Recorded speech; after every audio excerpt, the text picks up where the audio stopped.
Introduction theme, bits of the podcast show. Introduction. JTAKRAOSPE18. On number 18, Force 47 and 48, which is the end of it. But first, the Gruffalo. I don't know how that's a thing, yet also isn't a racial slur. Also, Garth Ennis's The Boys. Weirdest Footloose spin-off I've ever read. Also, Jack Reacher. It's a film I think everyone can agree was topical a month ago when I wrote this episode. Or a month before that when I recorded that line. So here's my take on it.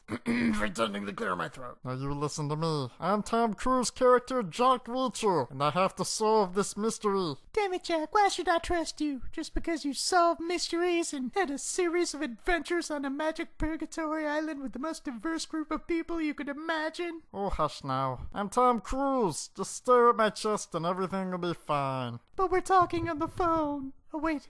There it is. Oh my god, it's so beautiful. So small, yet so beautiful. Cruise control, baby. Excuse me for interrupting, Mr. Reacher. However, as Werner Herzog, I feel it is my duty to make you devour your own scrotum for my amusement. You're kidding, right? And there will be no chewing. Chewing is for pussies. You will swallow it whole, as I was once forced to in the frozen jungles of Namstendorf. And thereabouts was when my grandmother's crying got us kicked out of the theater. She was egging on Werner.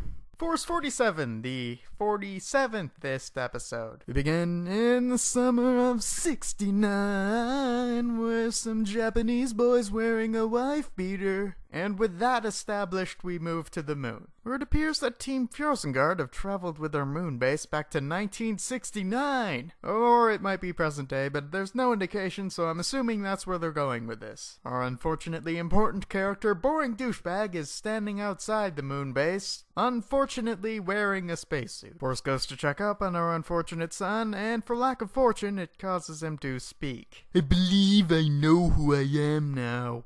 Oh, is that why the sad Kingdom Hearts music's playing again? And I thought I still hadn't gotten over killing Orko last week. Suddenly, granting my wish, Boring Douchebag actually pulls his helmet off. Holy shit, this is it. He's gonna pop like a... no, of course. He's perfectly fine and glowing blue. I swear sometimes this show's... Oh, so the reason he's a moon child. Well, that makes sense. I beg pardon? Not the Empress from the Neverending Story. Really? Literally? So the moon actually... What?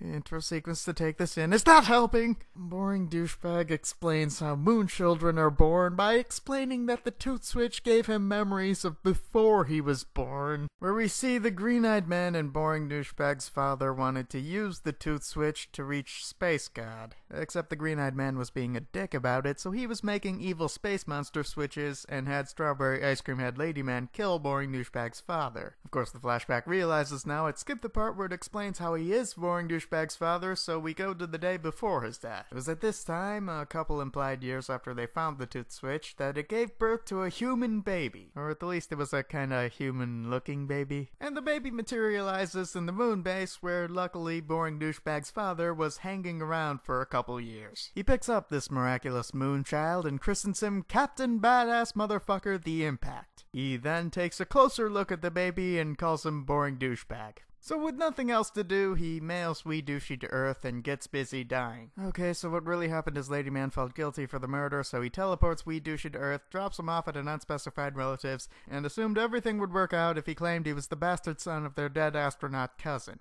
And that is what I learned from the magic Toot Switch that came out of me / also is me. And now I believe I must return to my home planet. Whoa, hold up, you're gonna leave the keys to your dad's moon base, right? And if you're a moon child, why were you sick and fainting all the time? Also, when did I get here? There's nothing you can do to stop me. I must report my findings on man-animals to Space God. Speak of the creator on planet Earth, we see the green-eyed man failing to recreate the black hole to Space God. He takes out his frustration on Vincent Vega, who responds by showing Greenie a flashback to appeal to his green-eyed heart. In this flashback, we see Vega was once an extra in Road Warrior. High on this, of course, he'd beat people up at random. This was until he met the green-eyed man and received the purplest nurple in the galaxy. It turned my life around, boss. Yeah, I am pretty great, aren't I? Want to sit around and do nothing? Shouldn't we kill that core switch kid so we can end the world and stuff?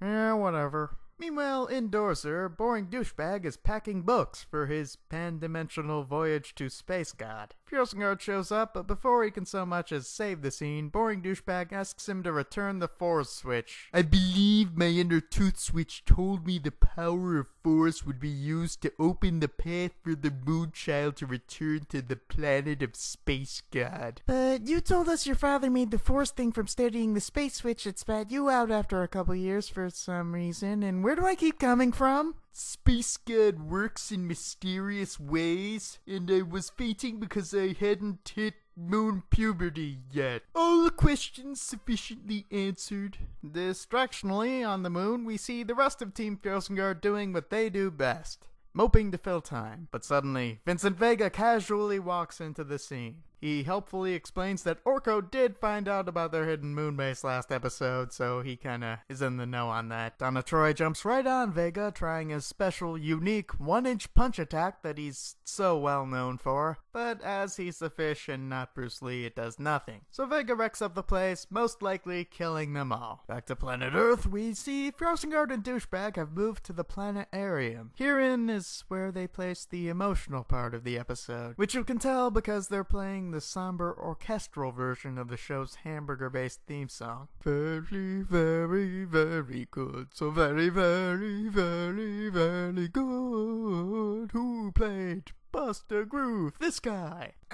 So Fjosengard's appealing to Douchebag's sort of humanity. I'm not good at speeches or nothing, but I'm thinking you're alone. As if you were the Earth in the dark of space. Space is like my thing, so I can pick up on this stuff.